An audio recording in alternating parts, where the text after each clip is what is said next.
Listening to the Minister for Lands and Natural Resources this morning, it is clear that this country has a very, very big problem. When leaders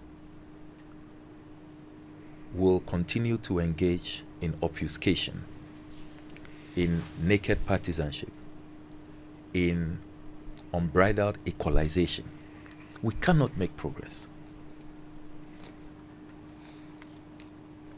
The minister's statement was deliberately selective and skewed to achieve a partisan aim of equalization. And even that, he has fallen on his own sword. Nobody can accuse me of raising new matters after the minister's statement. If you are going to respond to state capture, respond to all of them. The tall list of lands and state capture cases I have put out after his statement are well known. They are not new matters. Take the Bulgarian embassy demolition, for example. Is that new? You remember this matter? And I have been talking about this for years.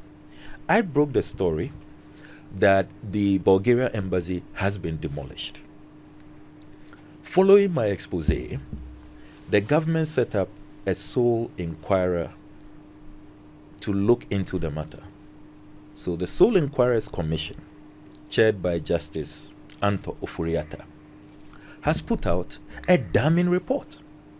When you listen to the minister this morning, he deliberately hides the fact that the person who benefited from this demolition, who took over the land and was hurriedly constructing, as we speak, because of my intervention, that building is now at Lenton level. He was putting up apartments. It's an appointee of President Akufo-Addo. Why is the minister running away from that? Dr. Yao Ampuma, who at the time was President Akufo-Addo's appointee at the NDPC. The Sole Inquirer's report is very clear. Why is the minister pretending that agents and assigns, officials of this government, are not engaged in state capture? Dr. Ampuma told the Sole Inquirer, when he appeared before the commission, that he bought the land from Jojo Hagan, who government says is on the run. Jojo Hagan has been indicted by the Sole Inquirer as the one who did the demolition. And Dr. Ampuma has told the commission that he bought the land from Jojo Hagan, paid him. But he cannot find Jojo Hagan. Immediately he paid Jojo Hagan. He can't find him and cannot produce him. And as we speak, only yesterday I put out fresh intercepted documents. And this is the Land Valuation Division of the Lands Commission, their report of 22nd December 2023.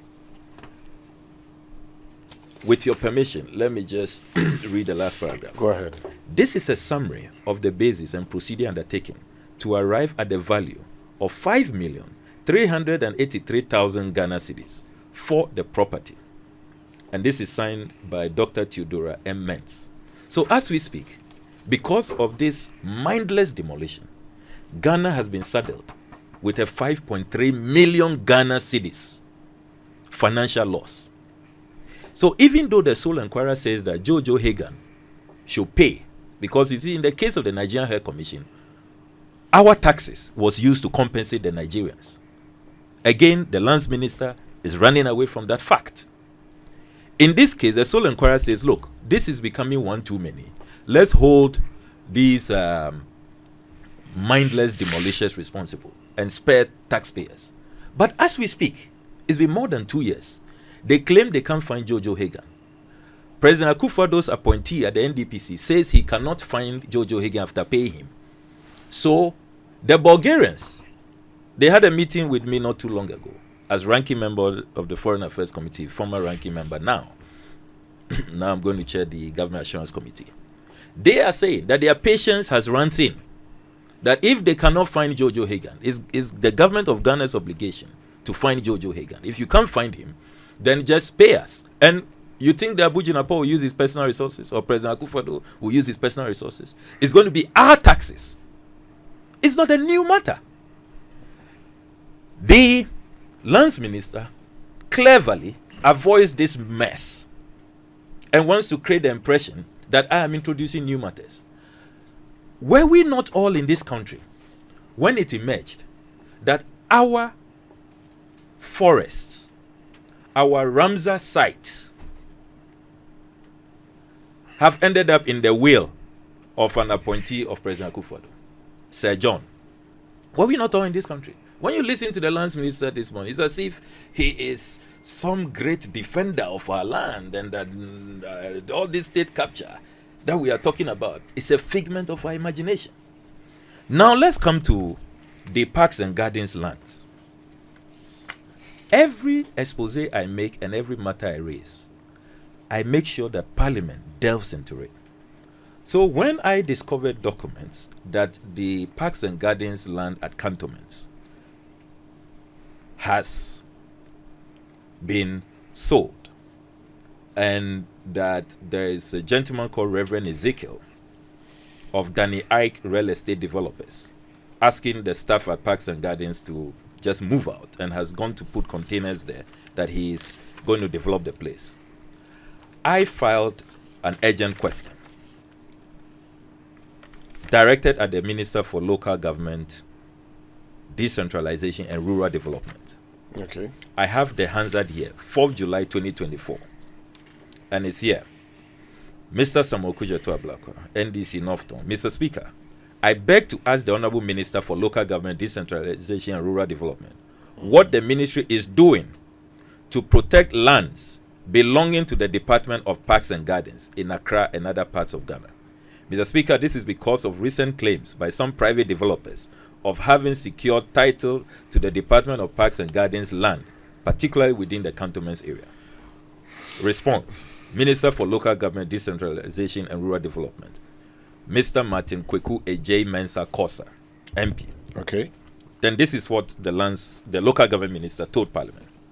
Mr. Speaker, in 2022, I had the privilege to undertake a comprehensive inventory of all assets, including lands that belong to the department, with officials of the ministry and other officers of the Department of Parks and Gardens. Following this development, a report was prepared, and it captured all the lands under the aegis of the Department of Parks and Gardens, and by extension, the ministry, to ensure a holistic approach to the protection of public vested lands, such as the lands belonging to the department. The ministry has consulted with stakeholders, particularly the Lands Commission, to assess the executive instrument that secure these lands, to ward off any unscrupulous persons encroaching on the lands. Mr. Speaker, indeed, we have also collaborated with all the regional coordinating councils to engage their respective regional lands commissions to undertake the necessary steps to protect all lands belonging to the department. Mr. Speaker, to fiscally secure these lands, the ministry is taking measures to provide a fence by walling the lands to prevent any encroachment. Currently, as the Honorable Minister, I am still pursuing the matter and engaging all stakeholders to protect and secure the titles of these lands, especially those that do not have one. In the particular case, and this let's pay rapt attention to this.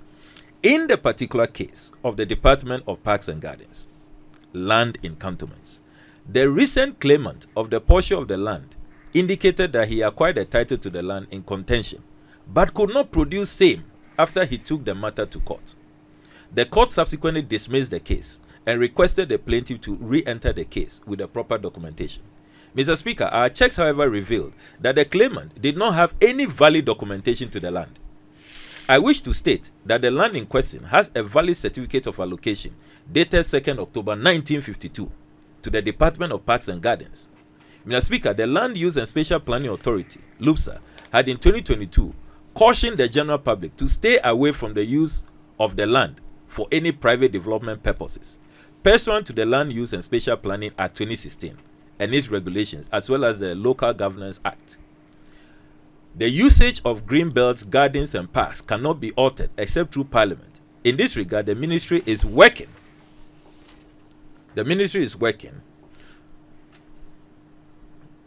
Closely with LUPSA to ensure that all the developers and the citizenry adhere to the planning and development permitting processes under the purview of the MMDS. Then, you wrap up, then he continues. Mr. Speaker, regarding the department's lands in Wa, for instance, I wish to confirm that the certificate of allocation dated 27 November 1975 has also been retrieved from the Lands Commission. In this regard, the ministry has served notice to reclaim the encroached land of the department in the Upper West region, which has been encroached upon by a developer to be used for the setting up of a fuel filling station. Then my first supplementary question. Mr. Speaker, I would like to commend the Minister for his objective response. My first supplementary question is to find out from the Honourable Minister if he is aware that this private developer, whom he has rightfully informed this House of not having a title to the land, has gone to place 2 containers at the department's land and is harassing the management of the department that he wants to take over and begin construction. Is the Honourable Minister aware of that fact? And what is he doing to get the containers out of there to protect the management and staff of the department? Then the Minister responds, Mr. Speaker, indeed I can confirm my knowledge of the 2 containers that the claimant put there. Immediately it came to our attention. We mobilized to remove one of them and threw it out. But subsequently the court action came. Subsequently to that action, and now that it is no longer in court, we intend to remove the other one as quickly as possible so that the place will be cleared for use by the state. These are the facts. So you have a situation where the local government minister is telling us something different, totally different. Okay. Then the lands minister is also seeking to create the impression that what I am putting out is not factually accurate. Hold on a minute. Now, let me just hold on a minute. Yeah. Let me bring Anakumia in at this point. I'll get back to you. No, I think I should just wrap up this particular in less than a minute. Yeah, yes, in less because than we a need to minute. go to the Anakumia. Now, I have a document here, July 19, 2021.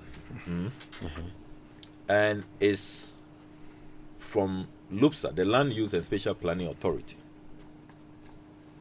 In 2021, this government sought to construct a 5-story local government ministry office complex at the cantonment's land.